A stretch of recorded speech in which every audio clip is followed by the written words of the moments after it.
Salam sejahtera untuk kita semua. Pelajaran Sekolah Sahabat dengan tema utama tentang kematian, hampir mati, dan harapan masa depan.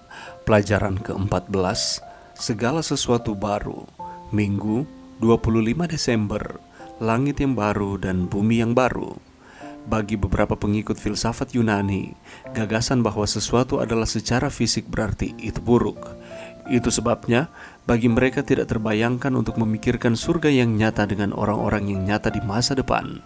Dalam pemikiran mereka, untuk menjadi surga dan untuk menjadi baik, haruslah dalam keadaan roh yang murni, bebas dari noda yang ditemukan di dalam dunia secara fisik sekarang. Jika sesuatu itu berbentuk materi, mereka menegaskan tidak mungkin menjadi roh, dan jika sesuatu itu dalam rupa roh, tidak akan bisa menjadi materi. Sebaliknya, Alkitab berbicara tentang surga secara nyata tetapi tanpa batasan yang dipaksakan oleh kehadiran dosa. Bacalah Yesaya 65 ayat 17 sampai 25, Yesaya 66 ayat 22, 23, 2 Petrus 3 ayat 13 dan Wahyu 21 ayat 1 sampai 5. Apakah pesan utama dari ayat-ayat ini? Kitab Yesaya memberikan pandangan sekilas yang menarik tentang bagaimana jadinya bumi ini jika Israel sebagai suatu bangsa tetap setia pada perjanjian mereka dengan Allah. Seluruh lingkungan dengan berbagai pernyataan kehidupannya akan semakin berkembang menuju rencana awal Allah, yaitu sebelum masuknya dosa. Namun, rencana ini tidak terwujud seperti yang diharapkan. Kemudian sebuah rencana baru dibuat, tetapi sekarang dengan gereja yang terdiri dari orang Yahudi dan bukan Yahudi dari segala bangsa. Nubuatan Yesaya karenanya harus dibaca ulang dari pandangan gereja. Di dalam Alkitab, warisan orang-orang yang diselamatkan disebut suatu tanah air. Di sana gembala surgawi menuntun gembalaannya ke mata air hidup. Pohon hidup memberikan buahnya setiap bulan, dan daun pohon itu adalah untuk keperluan bangsa-bangsa. Di sana ada sungai-sungai yang airnya terus mengalir, jernih bagaikan hablur atau kristal, dan di tepi-tepi sungai itu ada pepohonan yang melambai-lambai, yang memberikan bayangan-bayangannya ke jalan-jalan yang telah disediakan bagi umat tebusan Tuhan. Di sana dataran-dataran luas terhampar sampai ke bukit-bukit yang indah, dan gunung-gunung Allah berdiri dengan puncak-puncaknya yang tinggi. Di dataran-dataran yang tenang dan damai ini, di samping sungai-sungai yang hidup, umat Allah yang telah lama mengembar dan menjadi musafir mendapatkan tempat tinggal mereka. Alfa dan Omega jilid 8 halaman 713.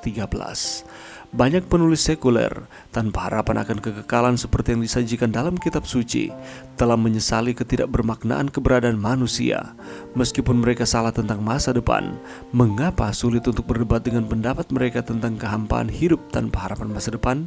Pelajaran yang bisa kita dapatkan pada saat ini, mari kita melihat gambaran mengenai langit yang baru dan bumi yang baru sesuai dengan Yesaya 65 ayat 17 sampai 25. Nabi Yesaya adalah nabi pengharapan. Lebih dari nabi lainnya, Yesaya menunjuk kepada Mesias yang akan datang dan didirikannya kerajaan Allah. Yesaya dengan tepat disebut sebagai nabi penginjil. Dan di dalam Yesaya 65 17 sampai 25, dia berbicara tentang langit yang baru dan bumi yang baru. Bagaimanakah Yesaya menggambarkan kehidupan di bumi yang baru? Apakah dalam konteks ini Yesaya sedang membahas mengenai dunia yang baru yang akan dipulihkan oleh Allah ketika ia datang kembali? Di dalam Yesaya 65 17 sampai 25 melukiskan kondisi baru yang akan ada di Israel seandainya umat Allah hidup menurut firman Allah.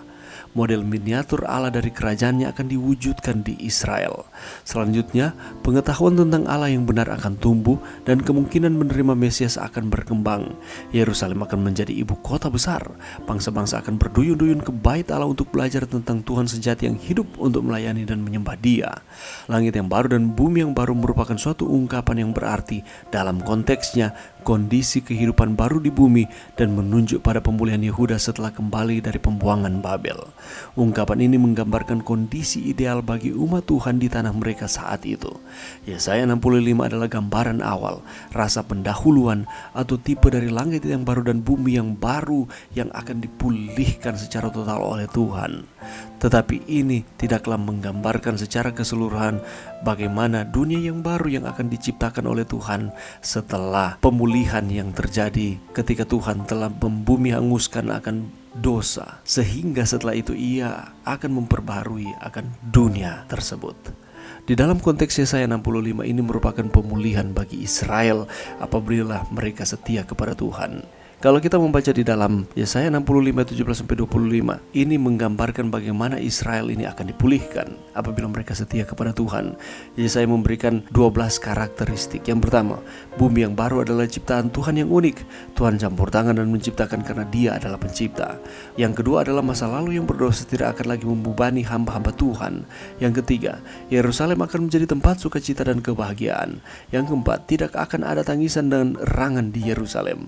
Yang kelima, tidak ada kematian bayi atau keguguran yang akan terjadi. Yang keenam, umur panjang dari yang setia dijamin. Tetapi sebelum kehidupan di bumi yang baru dimulai, orang-orang berdosa akan mati lebih dahulu. Yang ketujuh, karya kreatif akan menang, rumah-rumah akan dibangun dan kebun-kebun anggur akan ditanam. Yang kedelapan, kedamaian dan kemakmuran akan terjamin. Tidak akan ada ancaman perang atau kehancuran. Yang kesembilan, orang-orang akan menikmati hidup di bawah hadirat dan berkat Allah.